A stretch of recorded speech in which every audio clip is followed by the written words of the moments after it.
Malta rnexxielha tilħaq il-miri tal-Istrateġija Ewropea 2020 fil-qasam tax-xogħol. Dan kif Malta għandha rata ta' impjiegi li taqbeż il-75%. Dan joħroġ minn stqarrija tal-Eurostat ibbażata fuq statistika provduta mill-Labour Force Survey. Il-mira ta' Malta kienet li sa sentejn oħra ikollha 70% tal-popolazzjoni tagħha fl-etajiet ta' bejn l-20 u l-64 sena f'impjieg. Mira li ntlaħqet ferm qabel, kif matul is-sena li għaddiet kienu diġà qegħdin jaħdmu 71.4%.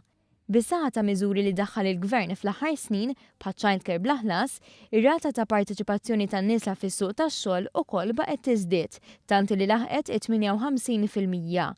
Minkejja dan, id-differenza bejn in-nisa u l-irġiel Maltin għadha fost l-aktar għolja fl-Unjoni Ewropea. L-Istrateġija Ewropea 2020 għandha lan li r-rata tal-impjiegi għal nies ta' bejn l-20 u l-64 sena fl-Unjoni Ewropea tkun iżjed minn 75%.